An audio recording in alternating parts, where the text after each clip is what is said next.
성공 마감 전략 2부 시작합니다.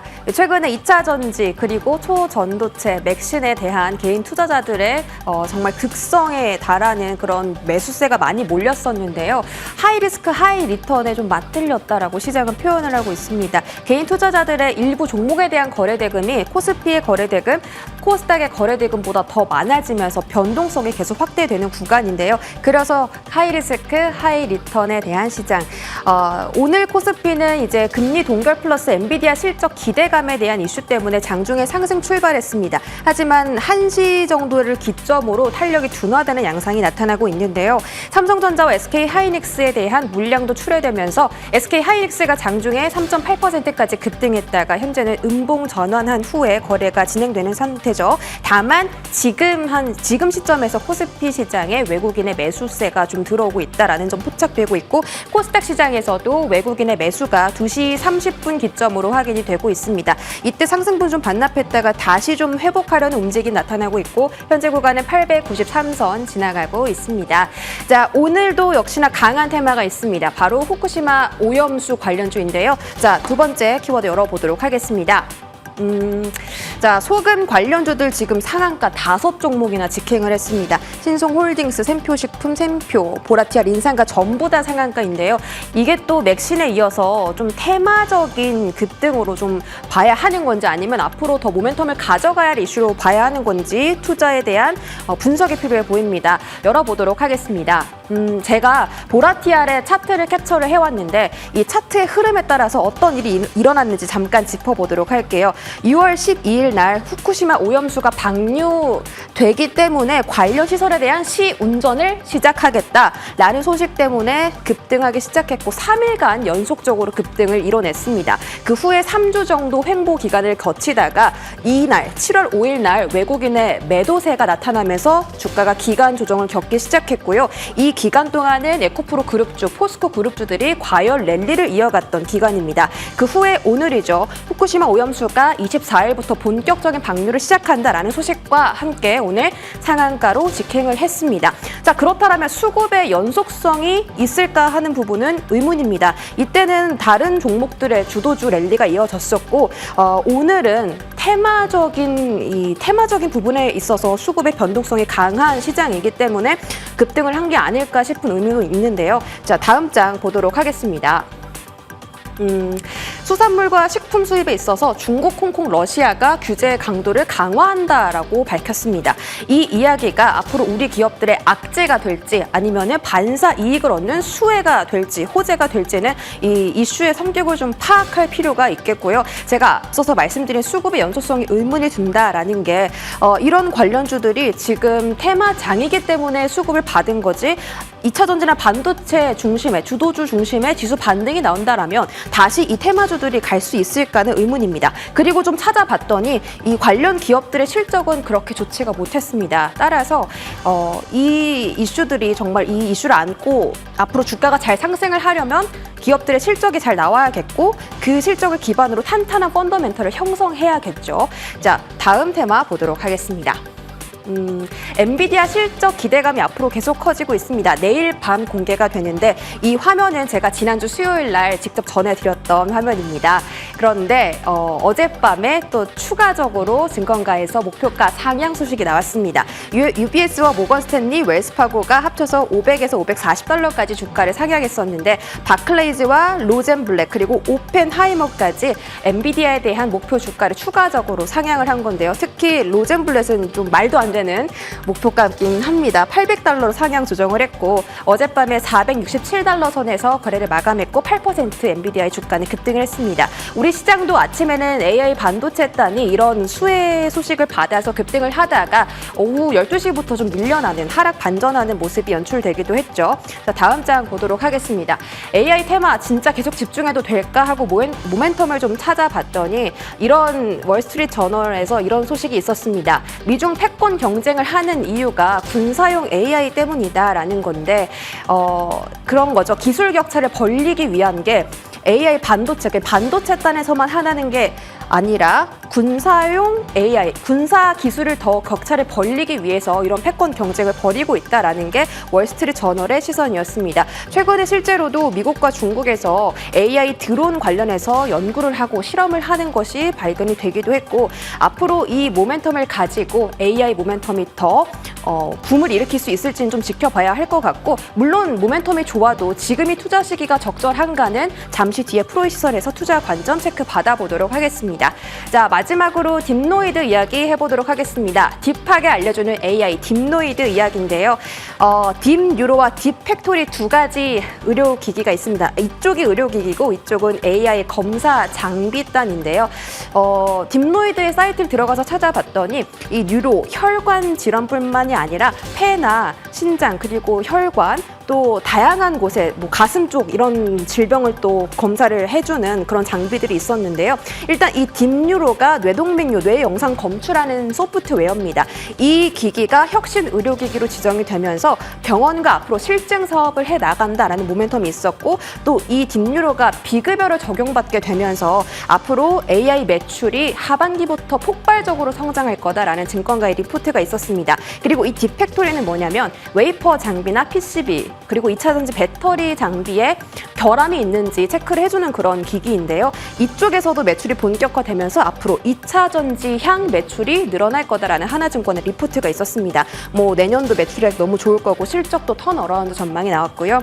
최근에 강했던 루닛 시가총액이 1조 원이고 JLK도 시가총액이 5천억 원입니다. 그런데 딥노이드의 시가총액은 단 2,500억 원밖에 되지 않기 때문에 하나증권에서는 딥노이드에 대한 주가 리레이팅이 필요하다라고 분석을 하는 시점입니다. 딥노이드 오늘 주가 흐름 볼까요? 자, 19% 급등이 나오고 있습니다. 오늘 장중에 28,800원까지 터치가 나왔는데 이 부분도 고점이라고 봐야 될지 아니면 지금이라도 매수를 해야 되는 기회일지 나중에 또 한번 체크를 받아보도록 하겠습니다. 여기까지 브리핑이었고요. 프로의 시선 출발합니다.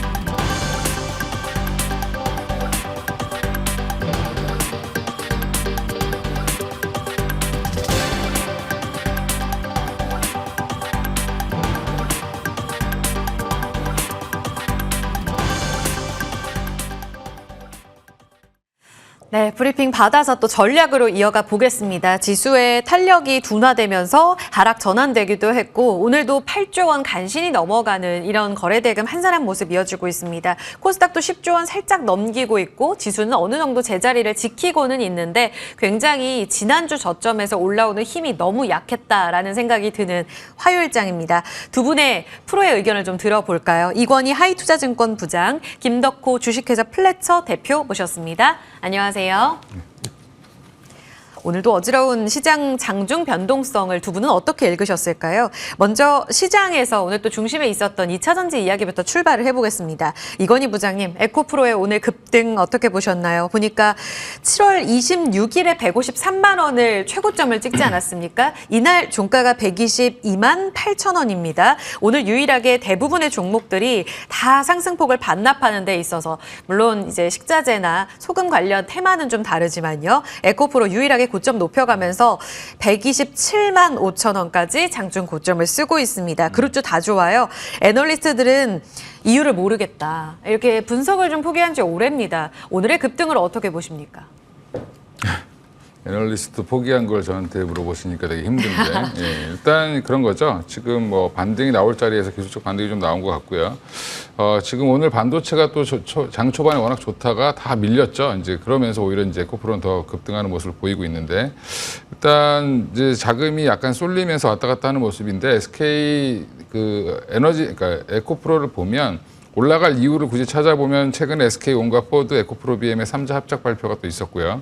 그다음에 에코프로가 인도네시아로부터 이제 니켈을 이제 한 6천 톤을 도입을 했다라는 얘기도 있었고, 네.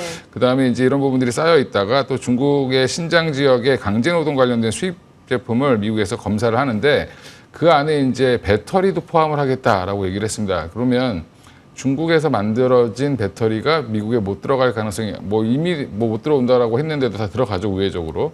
그런 것들이 이제 붙게 되면 이제 혜택을 보지 않겠냐라는 것까지 붙어서 오늘 좀 반등의 빌미가 나오지 않았나. 마지막 뉴스가 아마 최근 얘기고요. 항상 보면 주식이라는 게 고점 대비 한 30% 정도 조정, 이제 주도주들이 보면 올라가다 30% 정도 조정을 받으면 기술적 반등이 나올 자리라고 보통 얘기를 하는데 이미 이제 30% 조정을 받았죠. 이상 받고 지금 올라오는 모습이고.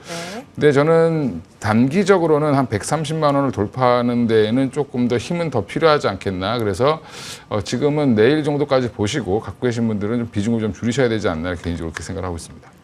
그러면 오늘까지의 반등은 아직은 기술적인 반등으로 해석하시는 거예요? 뭐 모멘텀은 있지만 여전히 근데 지금 밸류에이션이나 이런 쪽으로 보면 워낙 비싸기 때문에 이런 부분들을 감안하시고 지금 2차 전지가 좋은 쪽으로만 보면 되게 좋지만 또 나쁜 쪽으로 보면 뭐 2차 전지의 재고가 늘어난다든지 그다음에 자동차 이제 라인들이 빨리빨리 이제 만들어지지 않고 있는데 배터리가 더 빨리 만들어지는 그런 현상이 나와서 지금 타이밍이 안 맞는다 그러죠. 그러면 이제 결국에는 배터리 수급이 남아 돌게 되면 가격은 떨어지게 되고 그렇게 되면 이제 전반적으로 이제 배터리 산업이 예상대로 가지 않고 생각보다 이제 숫자가 좀 낮아지게 된다라는 얘기가 나오기 시작하면 또 한 번 또 악재가 될 수도 있기 때문에 이런 박스권 매매를 좀 장려한다라고 말씀을 드리겠습니다. 양극재 우위에서 그 우위의 경쟁력이 많이 좀 둔화되고 있는 가운데 수급까지 겹치면서 좀 조정을 받았죠. 보니까 고점 대비 33% 빠진 자리에서 지금 반등입니다. 따라서 이런 과제들을 해결하기 어려운 이 자리에서 130만 원을 뚫느냐 이 힘은 좀 더 필요하다 이런 의견이었습니다.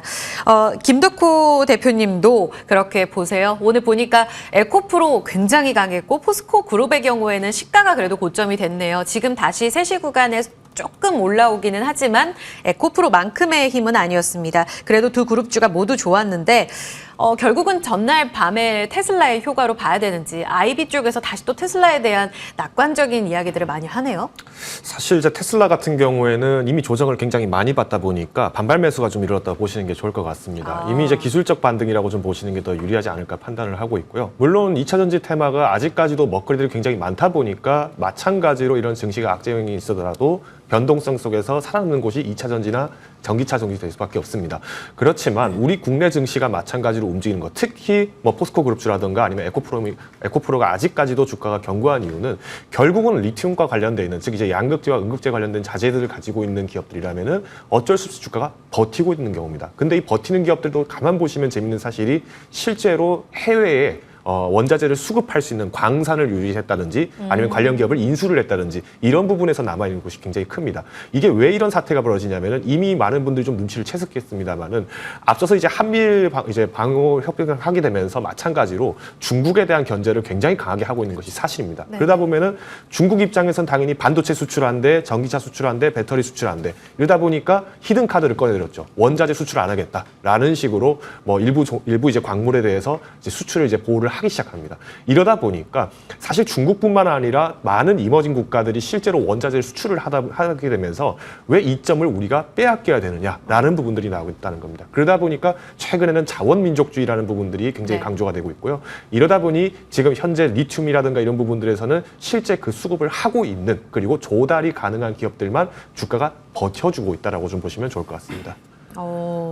자원 경쟁력이 있는 쪽만 버텨준다. 그러면 이런 시세의 연속성 같은 경우에는 이전처럼 다 같이 올라가는 시세를 기대하기는 어렵고 앞으로도 지속된다는 의미로 받아들일까요? 우선은 이제 리튬뿐만 아니라 굉장히 많은 원자재 같은 경우에는 수급이 지금 파이가 굉장히 부족합니다. 그러다 보니까 서로 이제 선점을 하려고 하다 보니까 여기에서 이제 출혈 경쟁이 굉장히 많이 나오고 있고요. 에코프로도 마찬가지로 이런 부분에서 주가 매트를 올려가고 있는 것은 사실입니다. 다만 우리가 이제 종목 선별을 하게 됐을 때는 마찬가지로 이런 변동 장세에서는 한 종목에 대해서 이제 수요가 몰리기 때문에 혹여나 이제 개인 투자자분들 중에서 내가 장중 대응이 어려우신 분이라면 무리한 탑승을 하시기보다는 조금 장중 조정을 기다리시는 게 더 낫다고 보고요. 보유자분들 같은 경우에는 이럴 때 조금 차익 실현을 좀 하시면서 비중을 조절하시는 것도 기술적으로 필요하다고 판단하고 있습니다. 기민한 대응 너무 어렵습니다.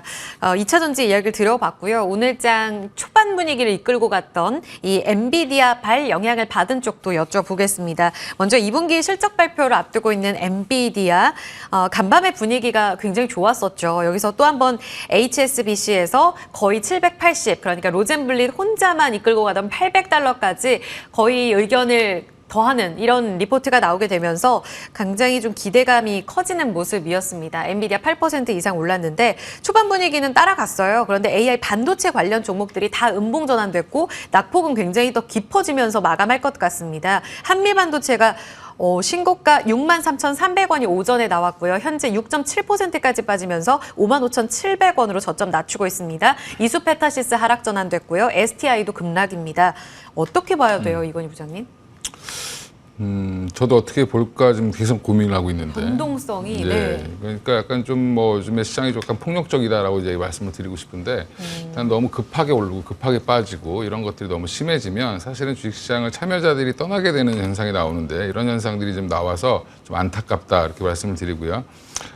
지금 올라갈 때는 좋지만 사실은 좀 떨어질 때는 또 급하게 떨어지면 대응하기가 되게 많이 힘드시죠, 개인 투자 같은 분들은. 일단 보면 엔비디아가 이제 어제 8% 넘게 오르고 시간에서도 상승 마감을 했는데도 불구하고 지금 관련 종목들이 오늘은 갭 상승했다가 갭을 다 반납하고 오히려 지금 다 이제 급락을 하고 있죠. 이런 부분들을 보면 여전히 이제 단기적으로 한미나 뭐 이수페타시스 같은 경우는 좀 이익이 많이 수익이 많이 났죠. 이제 보면 그러다 보니까 이제 차익 실현 매물들이 일부 나온다라고 보시면 될 것 같고요. 또 하나는 이제 그 엔비디아가 실적 발표를 이제 23일 날 하는데 우리나라 시간으로 24일 날 새벽이겠죠. 이제 하면 그거에 대한 이제 뭐 잘 나올지 안 나올지 뭐 이런 부분들에 대한 경계 심리 이런 것들도 있습니다. 근데 저는 개인적으로 엔비디아가 실적이 예상보다 잘 나오든 안 나오든 엔비디아는 계속 갈 거라고 보고 있습니다. 그 이유는 결국에는 앞으로의 이제 AI 반도체 칩은 전체 100% 시장에서 10%도 지금 반영을 안 하고 있는 건데 그래서 지금 미리 땡기고 있는 거죠. 엔비디아 주가를. 그러면 그렇게 봤을 때는 여전히 이쪽은 좀 보셔야 되는 테마가 아니라 어떻게 보면 산업의 트렌드다. 예전에 스마트폰, 그다음에 인터넷 이런 것처럼 엄청난 트렌드가 가고 있기 때문에 집중해야 될 섹터라고 좀 보고 있고요. 오늘 빠지고 있는 이제 한미나 뭐 이수페타시스 뭐 이렇게 위에 빠지는 이제 여러 이제 관련 종목들, 우리나라 이제 HBM 관련 종목이라고 하죠. 그런데 이런 종목들도 여전히 좀 조정 시에는 매수 관점으로 대응을 하셔도 저는 괜찮다고 생각하고 있습니다. 한미반도체는 신고가를 향해 가는 쪽, 이수페타시스나 ISC, 유진테크, STI는 신고가 경신하고 살짝 조정받았다 다시 올라가고 있잖아요. 다 기회로 보신다는 거죠? 예. 뭐 여전히 이제 그 한미나 이수페타시스나 ISC나 뭐 STI라든지 이런 종목들은 네. 뭐 같이 이제 간다라고 보시는 게 맞고요. 결국 하이닉스가 오늘 잘 버티고 있죠. 어떻게 보면 네. 하이닉스가 나중에는 이제 지금 현재는 당장의 실적에 도움은 안 되지만 TSMC보다 하이닉스가 더 수혜를 볼 거다라는 얘기도 있기 때문에 그러니 그 얘기를 보면 결국엔 하이닉스 주도의 엔비디아향 대응, HBM의 대응은 당분간 이어질 수밖에 없고요. 삼성이 여기에 참여하게 된다라고 하면 우리나라 입장에서는 굉장히 큰 호재가 되겠죠. 예. HBM 경쟁력 있는 하이닉스까지 해서 의견을 들어봤습니다. 오히려 이번 주에 실적 발표 나오고 그 긴 트렌드에 있어서는 지금이 기회일 수 있다. 그러면 엔비디아에서 파생된 쪽, 같이 움직였던 다른 쪽을 보겠습니다. 반도체와 함께 오후장에도 그래도 유지가 되는 쪽이 바로 의료 AI인데요. 엔비디아와 이 서울대학교 병원에서 함께 헬스케어 손잡고 의료 AI 쪽으로 서밋을 25일부터 연다고 합니다. 기대치만큼의 어떤 기대감이 주가에는 일단 반영이 되고 있는데요. 오늘은 딥노이드가 주인공 역할을 좀 해주는 모습이었죠. 다만 미국의 국채금리가 지금 다시 한번 2007년 이후로 고점까지 올라가면서 성장주들 괜찮을까라는 생각은 듭니다. 의료 AI, 대장인 루닛은 약한데 딥노이드의 이 급등, 그 안에서 섹터 전략은 옥석 가리기로 가야 됩니까?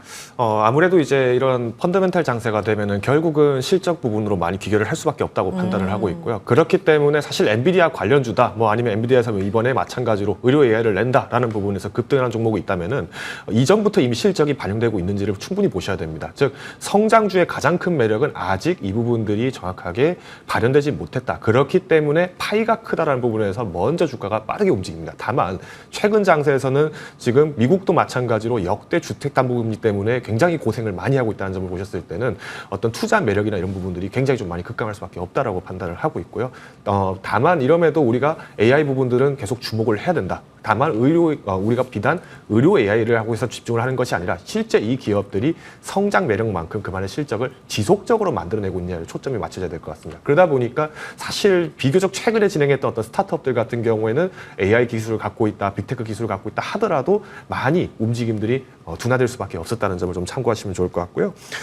이번에 이제 의료 AI 관련된 부분도 좀 잠깐 소개를 드리면은 실제로 지멘스라든가 아니면 메드트로닉이라든가 이런 어떤 많은 기업들이 의료 AI를 접목해서 병리 진단이라든가 아니면은 수술까지도 이런 부분들을 다 진행을 하는 데 있어서 기술들을 많이 만들고 있는 건 사실입니다. 다만 우리 국내에 있는 의료들 보면은 딥노이드가 그래도 조금 선진화되어 있는 부분들이 있다라는 기대감 때문에 좀 먼저 움직였다고 보시면 될 것 같고요.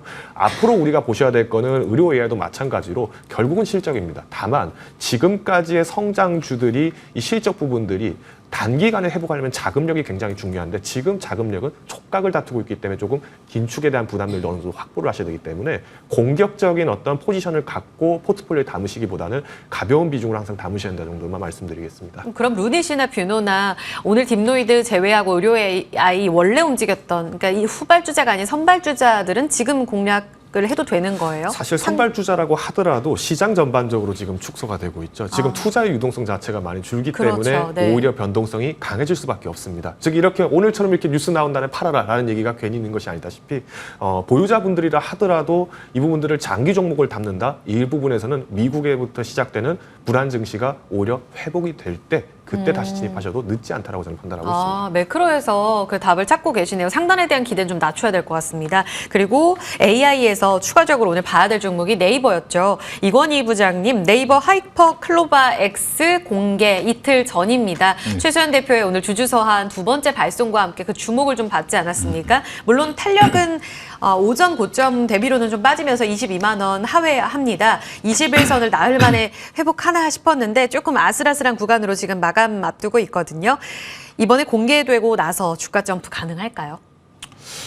저는 가능할 걸로 보고 있는데 긍정적으로 보고 있습니다. 지금 네이버가 20만 원대 있는 게 사실은 어떻게 보면은 조금 아이러니한 거죠. 지금 적어도 30만 원 이상 가 있어야 된다고 저는 개인적으로 생각하는데. 그렇게 보세요. 예, 일단 지금 AI 관련 종목들 지금 작은 종목들 엄청나게 움직였지만 사실 네이버는 거의 움직인 게 없었습니다. 그렇죠. 그렇다고 실적이 엄청나게 나빴냐, 실적도 괜찮아지고 있는데, 그리고 지금 연간으로 보면 네이버가 정체였지 사실은 실적이 부러진 적은 없었기 때문에 여기에 이제 이 관련돼서 이제 B2B 서비스라든지 이런 쪽을 강화하고 그다음에 개인의 이제 사용자들까지 늘어나게 되면 광고 수익까지 같이 연관된다라고 보면 하이퍼 클로버 X라든지 그 뒤에 나올 수 있는 챗봇 관련된 이제 채팅 관련된 9월 달에 또 하나 출시를 하죠. 그러면 이런 것들이 이제 계속적으로 모멘텀이 되면서 네이버를 이제 주가를 정상화시키지 않겠나 개인적으로 생각하고 있고요. 이제 공개하고 나서 사용자들이 이제 사용 후기라든지 여러 것들이 이제 나오기 시작을 할 거고 그렇게 되면 네이버의 이제 광고 수익이 굉장히 좋아지겠죠. 이런 부분들 감안했을 때는 네이버는 저는 지금은 주봉 한번 보시면 이제 바닥에서 지금 막 기고 있는 바닥을 탈출하려고 하는 모습이기 때문에 충분히 지금은 매력적인 가격이다라고 생각을 하고 있습니다. 알겠습니다. 지금 매력적. 지금 네이버 그러면 직고점 뚫어낸다고 보신다는 거죠? 이거는 시간의 문제지. 30만 원 가야 된다 하셔서. 그렇죠. 30만 원이 아니라 그 전고점도 갈 수 있는 거기 때문에 기다려보시면 될 것 같습니다. 알겠습니다. 지금 아시아장을 보니까요. 상해랑 항생은 또 상승 전환됐고 니케이는 고점 높이거든요. 그런데 우리 시장의 경우에는 탄력을 또 한 번 반납하는 이런 모습이 이어지고 있고요. 특히 코스닥이 3시 구간에 급격하게 조금 꺾이면서 장중 저점을 깹니다. 890선까지 내려왔는데 보니까 에코프로가 탄력이 많이 떨어지네요. 125만 원 선까지 잠깐 하회하는 모습이 나오면서 여기에 궤를 같이 그리는 모습이 이어졌습니다. 에코프로 오늘 거래대금 1위 종목이고 또 한 번 신성델타테크는 고점을 높여가면서 거래대금 2위 종목인데 고점까지 올라가요. 이건희 부장님 마지막 질문 짧게만 좀 드릴게요. 이런 단기 자금이 계속 폭력적이다라고 표현을 하셨는데 이런 흐름 내일까지도 이어지게 되면 단기 자금만 쫓아가면서 이렇게 트레이딩 전략만 유효한 건가요? 따라다니시기 힘드실 거고요 아마. 그러니까요. 근데 이제 신성델타테크는 또 이제 본격적인 기사화는 안 됐는데 또 성공을 했다 이런 또 그런 짤이 돌았습니다. 진위 여부에 따라 지금 오락가락 한다는 거죠. 그래서 이제 여전히 이거는 논란은 계속 될 걸로 보시면 될 것 같고요. 이런 쪽에 자금이 또 쏠리면 오히려 이제 에코프로라든지 반도체 쪽이라든지 주도주들이 약간 좀 약한 모습을 좀 보이죠. 수급이 일쪽으로 쏠리기 때문에 이런 시장이 좀 어느 정도 안정이 되려면 이쪽 섹터가 어떻게 좀 결론이 좀 나야 되지 않겠나. 결론 날라면 근데 앞으로도 몇 달 걸릴 것 같습니다. 그러니까 그 사이에는 계속 오르락내리락을 반복할 가능성이 높기 때문에 이걸 내가 쫓아서 돈을 벌어보겠다라고 하시는 분들은 진짜 자신 있는 분 아니시면 안 하시는 게, 아예 안 보시는 게 건강에 좋지 않겠나 그렇게 생각합니다. 그 자금 관련해서 또 김덕호 대표님께 짧게만 여쭤보면 오늘 또 굉장히 두 분께는 곤란한 질문이 될 수도 있을 것 같아요. 사실 어제 신성델타테크 포함해서 초전도체가 급락할 때 이 맥신 관련주가 치고 올라오면서 이들 종목들 테마는 다 죽었다. 뭐 이렇게 표현하시는 분들도 많았었단 말이에요. 그런데 오늘 맥신 관련주들은 일제히 급락하고 다시 서남 신성델타테크로 자금이 올라가는 건 진위 여부와는 상관없이 단기 자금이 계속 돌고 도는 이런 순환매가 이어지는 건 아닐까라는 생각도 드는데 대표님은 대응 어떻게 된다고 보세요? 이런 종목은 보시면 안 되죠, 이럴 때는. 왜냐, 일단 맥신 같은 경우도 마찬가지고 이미 이제 소재가 맥신 관련된 기사가 나오기 시작한 게 2020년도 6월입니다. 그럼 이때가 언제였죠? 바로 팬데믹 선언된 지 얼마 안 됐을 상황이기 때문에 증시장이 변동이 굉장히 심해지고 거래가 줄어들고 이런 시점이었습니다. 그래서 이 말씀은 뭐냐면 지금 나오고 있는 소재들이 테마성으로 나오게 될 경우에는 이때 고점에 물렸다 결국에는 주가의 거래가 상당 부분 어려워집니다. 그만큼 거래가 축소되고 있다는 뜻이죠. 그러다 보니까 마찬가지로 맥신 관련주 오늘 급락해 뭐 또 마찬가지로 또 신성델타테크 급등해 이런 부분들이 계속 반복이 될 텐데 결국 중요한 부분들은 주식이라는 거는 이런 변동성을 활용하는 거는 좋지만은 활용하는 면도 내가 30% 상한가를 가기 위해서 간다라는 부분보다는 오히려 조금 주가가 만들어질 때 사고 팔고 단기적인 어떤 스캘핑이나 이런 단기 매매 위주가 굉장히 많을 거라고 판단을 하고 있습니다. 때문에 혹여나 종목의 장기적인 발굴을 가능성을 보고 접근하신다 하더라도 단기적으로 고열 과점이 되어 있는 종목들은 좀 우회하시자 정도로 말씀드리겠습니다. 너무 어렵습니다. 시장 분위기 읽어봤고요. 오늘장 관심주로 마무리하겠습니다. 이건희 부장님, 오늘장은 기회를 어디서 봐야 된다고 보셨어요? 두 분은 종목을 이제 추려내실 때 어디에 포커스를 두시는지 궁금합니다. 네, 일단 뭐 큰 흐름을 좀 보실 필요가 있는데 아까도 말씀드린 것처럼 지금 뭐 AI가 계속 큰 흐름이죠. 근데 그 안에서 보면 우리나라의 기업들이 생각보다 포지션이 괜찮습니다. 다른 나라에 비해서는. 근데 지금 하드웨어에 좀 집중했다가 예전에 처음에 소프트웨어 먼저 가다가 이제 하드웨어로 갔다가 다시 소프트웨어 한번 들었다가 다시 또 이제 하드웨어 쪽으로 갔는데 오늘 하드웨어 다 무너졌는데 그 다음은 솔트룩스를 좀 보셔야 되지 않나라고 생각하고 솔트룩스를 갖고 나왔는데 최근에 조정을 고점 대비해서 좀 많이 받았죠. 48,750원까지 급등했다가 조정을 잘 받고 내려왔는데 이때 올라간 이유는 삼성전자와 협업을 통해서 이제 갤럭시라든지 이쪽에다가 AI를 탑재하겠다라는 부분이었고 삼성에서 지금 연구원들이 열심히 하고 있는데도 불구하고 AI 관련돼서 진도가 안 나가다 보니까 솔트룩스가 도와주고 있는 상황이다라고 보시면 되는데 솔트룩스 한 20년 넘게 AI 산업을 관련된 일을 했던 회사인데 결국엔 자체 개발한 이제 초거대 언어 모델인 루시아를 이제 활용하고 있는 상황이고요. 이걸로 이제 사업을 확대할 거고 최근에 보면 플루닛이라고 해서 자회사 여기서 이제 AI 신사업을 지금 본격화하고 있는데 최근에 그쪽에 유상증자가 들어갔죠. 거기에 들어갔을 때 보면 벤처 투자 기업들이 들어갔는데 그 일부는 또 삼성 자금입니다. 이런 부분들 보면 앞으로 삼성전자와 솔트룩스와의 협업이 어떻게 진행될지 예전에 레인보우 로보틱스랑 좀 비슷한 거라고 보시고 접근을 해보셔도 괜찮지 않겠나 생각하고 있습니다. 전략은요? 전략은 한 목표가는 지금 정도면 빠질 때마다 사시면 좋을 것 같고요. 3만 원 정도 밑으로 빠지지만 않는다라고 하면 한 5만 원까지 반등도 금방 나올 수 있지 않겠나 생각하고 있습니다. 네, 오늘 34,200원의 약세입니다. 이 구간 안에서 분할 매수 관점 여전히 유효하고요. 신고가 넘어선 5만 원의 새로운 영역까지 기대할 수 있다라는 전략이었습니다. 김덕호 대표도 관심주 가져오셨어요. 어떤 키워드에 주목하셨어요? 사실 이제 오늘 증시와는 조금 관련이 좀 멀 수도 있겠습니다만은 저는 이제 드론 부분이라던가 이제 방산 쪽을 좀 축적을 맞춰서 S&T 모티브를 좀 소개를 드릴까 합니다. 사실 S&T 모티브가 예전에 대우 정밀부터 시작을 해서 지금 사명이 바뀌었습니다만은 실질적인 매출 수요는 오히려 자동차 부품 관련입니다.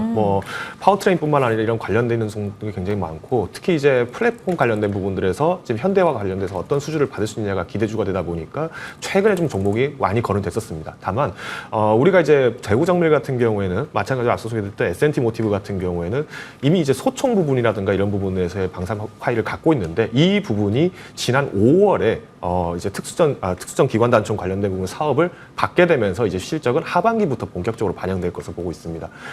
사실 이제 S&T 모티브 안에서도 방산 부분이 실제로 차지했던 매출은 7%밖에 안 됐었는데 앞으로 이 부분들이 지금 이번에 한미일 협약과 관련된 부분들에서 방산 부분들에서 강력한 어떤 수요가 나올 수 있다고 판단을 하고 있고요.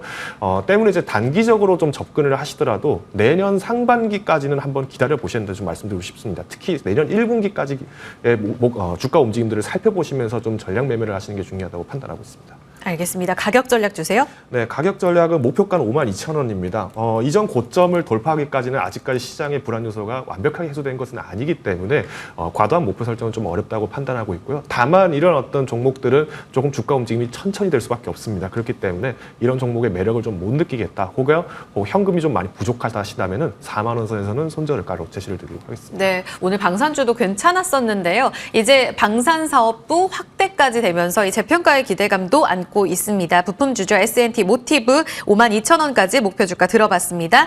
네, 이렇게 해서 두 분의 종목까지 함께 들어봤습니다. 프로이선 마무리할게요. 이건희 부장, 김덕호 대표였습니다. 감사합니다.